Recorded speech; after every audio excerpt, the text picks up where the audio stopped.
Que a graça e a paz do Senhor Jesus esteja sobre a vida de vocês, amém? Quero compartilhar um texto do Novo Testamento, no livro de Atos dos Apóstolos, capítulo 12, versículos 1 até o versículo 17. Eu vou estar fazendo a leitura do primeiro versículo até o versículo 5. Os demais versículos eu estarei citando durante a exposição da mensagem, amém? Versículo 1. Por aquele tempo mandou o rei Herodes prender alguns da igreja para os maltratar, fazendo passar ao fio da espada Tiago, irmão de João. Vendo ser isto agradável aos judeus, prosseguiu prendendo também a Pedro. E eram os dias dos pães asmos. Tendo-o feito prender, lançou-o no cárcere, entregando a 4 escoltas de 4 soldados cada uma, para o guardarem, tencionando apresentá-los ao povo depois da Páscoa. Pedro, pois, estava guardado no cárcere, mas havia oração incessante a Deus por parte da igreja a favor dele. Quero compartilhar hoje uma mensagem sobre as adversidades da vida e a provisão de Deus. O livro de Atos, ele é um livro importante para o leitor da Bíblia, porque neste livro está registrado os principais acontecimentos que marcaram a vida dos cristãos que viveram nos dias dos apóstolos. Nós podemos ver que a igreja primitiva, aquela igreja antiga, a igreja dos apóstolos, ela foi marcada, a vida daquelas pessoas foram marcadas por muitos milagres da parte de Jesus Cristo. E isto pela pregação da palavra de Deus, pela pregação do Evangelho e com o agir do Espírito Santo, o poder do Espírito Santo sobre a vida dos discípulos de Cristo, sobre a vida dos apóstolos. Quando nós olhamos ali o começo do livro de Atos, nós podemos ver ali no capítulo 5, há um registro que muitas pessoas elas eram curadas das suas enfermidades, essas pessoas eram curadas das suas dores, não importava qual problema que aquelas pessoas estavam enfrentando. Vinham pessoas de vários lugares para que elas, ali na presença dos apóstolos, elas fossem curadas. Era algo tão extraordinário na vida daquelas pessoas que o capítulo 5 de Atos, versículo 12, nos informa que as pessoas ficavam nas ruas, na calçada, para que pelo menos a sombra do apóstolo Pedro se projetasse sobre eles para que eles fossem curados. Tamanha era a manifestação do poder de Deus sobre a vida daquelas pessoas. E isso aí, após a morte e a ressurreição de Jesus Cristo. Cristo morreu, mas ele deixou uma ordem: ide, pregai o evangelho, curai os enfermos. E nós vemos que os apóstolos eles estavam seguindo esse mandamento e as pessoas estavam sendo impactadas e alcançadas pelo evangelho e pela graça do nosso Senhor Jesus Cristo. Só que conforme o evangelho ia atingindo as pessoas, pessoas iam sendo quebradas, seus corações aquebrantados pela pregação do evangelho, e aquelas pessoas iam agregando-se à igreja cristã, à igreja primitiva. Nós podemos ver ali que as perseguições elas começaram a surgir, porque nem todos aceitavam a pregação do evangelho. Não eram todos os judeus que aceitavam a pregação sobre a morte e a ressurreição de Cristo. Não eram todos os cristãos, não eram todos os judeus que estavam aceitando os milagres, as maravilhas, tudo que estava acontecendo ali. Eles não estavam concordando com aquilo, porque eles entendiam que o cristianismo era uma seita, uma vez que o cristianismo confrontava a religião judaica em alguns pontos. E nós podemos ver ali que eles começaram a perseguir aqueles cristãos, perseguir aos apóstolos, com o objetivo de cessar a pregação do evangelho. Quando nós olhamos para o capítulo 5, o capítulo 4, nós podemos ver ali que Pedro e João eles tiveram que se apresentar no Sinédrio. Eles foram interrogados pelos principais da religião judaica sobre a pregação da ressurreição de Cristo. E nós vemos ali que não somente ali, mas a todo um tempo, as perseguições, elas estavam se intensificando. Nós olhamos o capítulo 7 do mesmo livro, quando Estevão, um homem cheio do Espírito Santo, ele foi apedrejado, ele foi martirizado, ele teve a sua vida tirada através do apedrejamento, porque eles resistiam às palavras de Estevão. Estevão, um homem cheio do Espírito Santo de Deus, estava confrontando os principais da religião judaica, dizendo que eles conheciam a lei, mas eles não obedeciam aos seus mandamentos. E aquilo ali deixou aquelas pessoas tomadas de um ódio muito grande pelo cristianismo.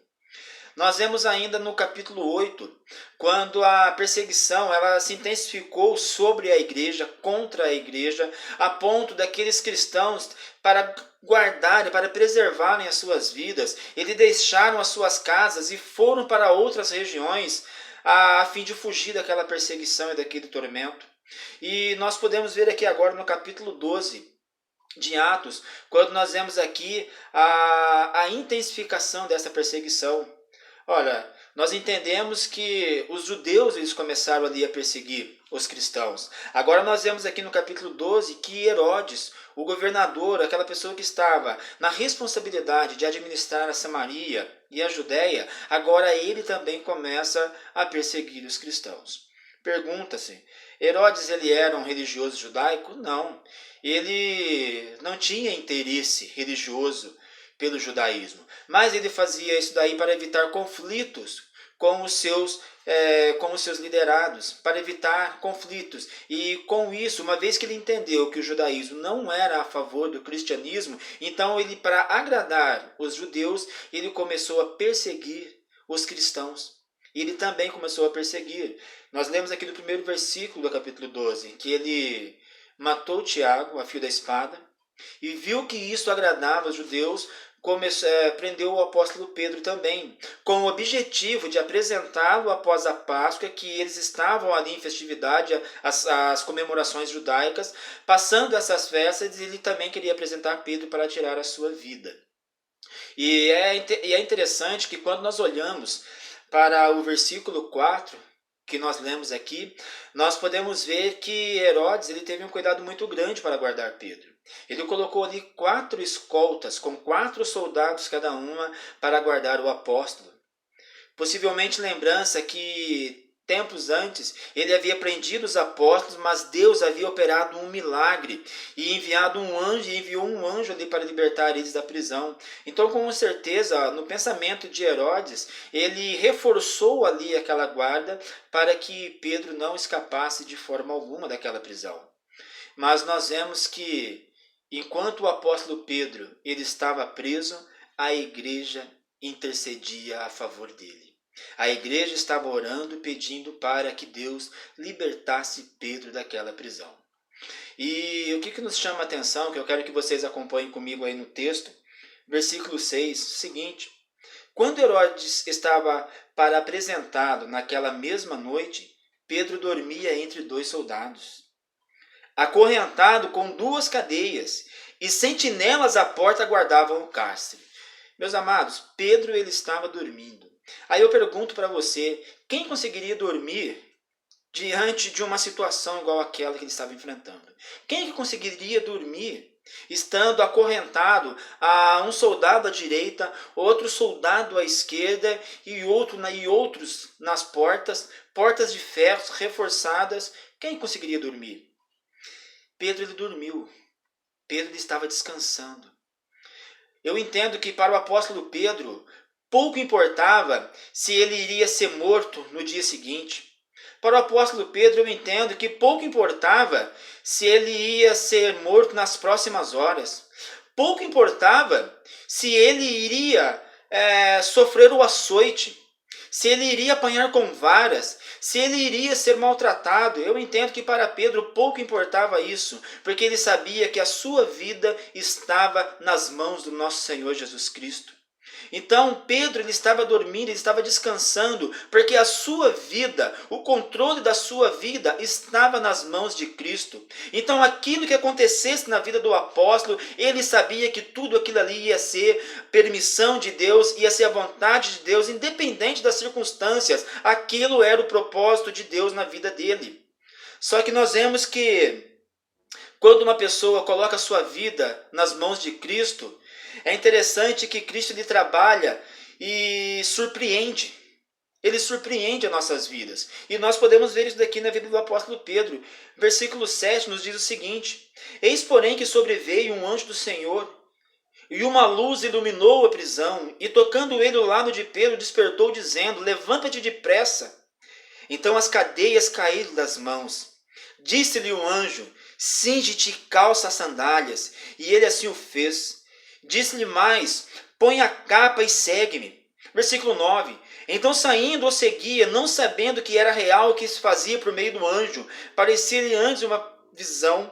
Depois de terem passado a primeira e a segunda sentinela, chegaram ao portão de ferro que dava para a cidade, o qual se abriu automaticamente, e saindo enveredaram por uma rua, e logo adiante o anjo se apartou dele. Versículo 11. Então Pedro caiu em si e disse: Agora sei verdadeiramente que o Senhor enviou o seu anjo, me livrou de Herodes e da intenção que os judeus tinham contra a minha vida. Olha o que Cristo fez na vida do apóstolo Pedro. Olha o que foi o resultado de uma intercessão. Enquanto Pedro estava preso, a igreja estava orando. E Pedro ele viu ali, por alguns momentos ele pensou que fosse um sonho ou uma visão ali, algo parecido que estava acontecendo na vida dele. Mas aí então, quando ele viu que ele chegou à rua, aquelas portas, aquelas cadeias se abriram, aquelas portas de ferro se abriram como que se não fosse nada, automaticamente. E o anjo conduziu ele até a rua e se apartou dele, deixando Pedro livre. Ele foi ali de imediato para a casa de Maria, mãe de João Marcos, porque ali ele conhecia algumas pessoas que se reuniam frequentemente para orar e para buscar a presença do Senhor. E é interessante que quando Pedro ele chega ali, ele começa a bater na porta. Versículo 13. Quando ele bateu ao postigo do portão da casa de Maria, veio uma criada chamada Rode ver quem era. Reconhecendo a voz de Pedro, tão alegre ficou que nem mesmo o fez entrar. Aquela menina, aquela criada, aquela serva da casa, quando ela percebeu que alguém estava batendo ali, e as pessoas também com certeza perceberam que alguém estava batendo a porta, alguém pediu com certeza para ela ir ali atender. E quando ela foi para se aproximando da porta, ela reconheceu a voz de Pedro que estava chamando. Eu imagino Pedro. Abre a porta e os cristãos lá dentro. Senhor, liberta Pedro. Pedro lá fora. Abre a porta. Abre a porta, eu estou aqui. Eu estou aqui. Aí a igreja continuava orando. A igreja estava orando, intercedendo. Senhor, liberta Pedro. Liberta ele. Aí aquela menina, quando ela foi lá atender e percebeu que era a voz de Pedro, ela voltou e disse para eles: Olha, Pedro já está na porta. Qual que foi a resposta daquelas pessoas? Versículo 15. Estás louca? Ela, porém, persistia em afirmar que assim era. Então disseram: É o seu anjo. Ora, aquelas pessoas elas foram impactadas com a resposta daquela menina. Falou: Olha, menina, você está maluca, você está louca. Que Pedro está aí de coisa alguma. Pedro está preso. Nós estamos aqui orando para que Deus liberte ele. Mas aquela menina insistiu: Não, ele está aqui na porta. E é interessante que eles olham para a menina e dá uma segunda resposta para ela. Fala: Olha, deve de ser um anjo dele. Por que eles responderam assim? Porque na crença judaica, eles entendiam que as pessoas eram guardadas por um anjo.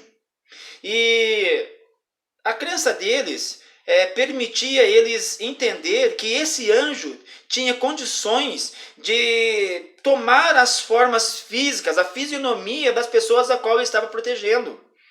Isso daí é ensinado lá no Talmud, um livro de ensinamentos da religião judaica.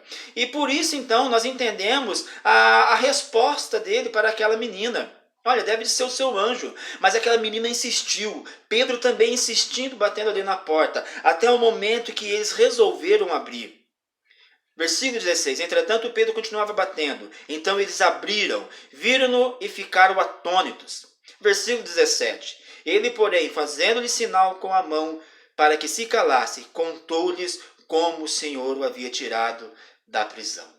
Meus amados, que milagre que Deus operou na vida de Pedro naquele dia, naquela noite. Que milagre, que operação de maravilhas que Cristo operou na vida do seu servo. Meus irmãos, o que nós aprendemos com isso, amados?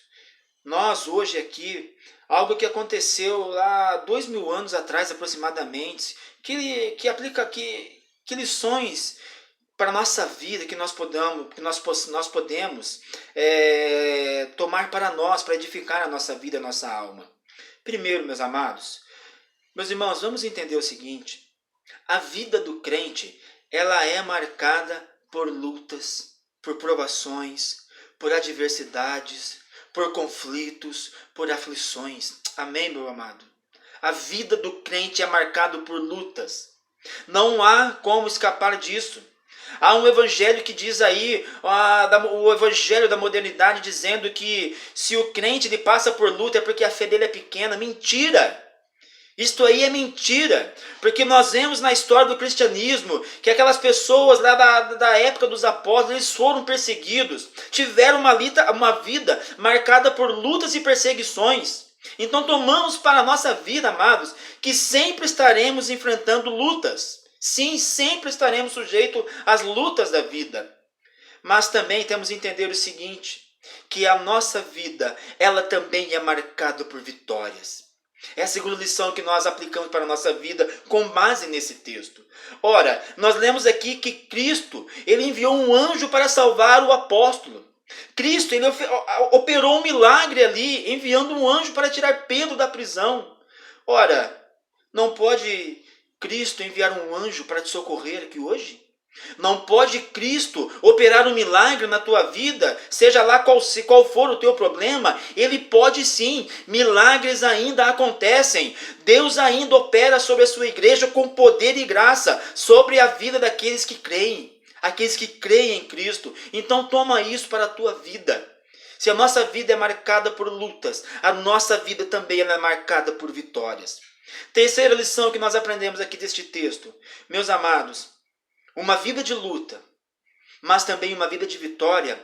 A vitória ela vem somente através da oração. Amém? Oração. Não deixe de orar. Não deixe de clamar. Tem dias que não dá vontade de orar. A agonia, tem dia que parece que ela toma conta da alma, do coração. Mas eu te convido aqui hoje. Tenha forças. Clame. Mas eu já clamei. Clama mais uma vez. Ora, busca a face do Senhor. Mas eu já não tenho mais palavras, então chore. Derrame-se na presença do nosso Senhor Jesus Cristo. E Ele vai cuidar da tua vida, tenha certeza. Ele já está cuidando da tua vida, mas Ele pode tomar o cuidado de tudo ali. E você vai ver a glória e o poder de Deus sobre a tua vida. Que essas palavras possam estar no teu coração, possam ficar gravadas. E que ela possa trazer refrigério para a tua vida, porque assim ela traz para a minha vida. E eu quero fazer uma oração neste momento a teu favor. Não só ao nosso favor, mas de todos aqueles a quem essa palavra aqui, para quem essa palavra aqui chegar. Amém? Senhor, meu Deus e Pai, pela tua graça e misericórdia, nós oramos a Ti neste momento, gratos a Ti, Senhor, pela tua palavra. Senhor, eu peço a Ti, Senhor, que o Senhor abençoe a todos aqueles que estão ouvindo ela. Meu Deus, em nome de Jesus, opera um milagre. Senhor, sim, meu Deus, nós cremos no agir das Tuas mãos. Meu Senhor Jesus Cristo, que possamos a cada dia descansar, assim como Pedro descansou, e que o Teu nome seja glorificado para todos sempre. Amém, Senhor Jesus. Que Deus abençoe a todos os irmãos, em nome de Jesus. Amém.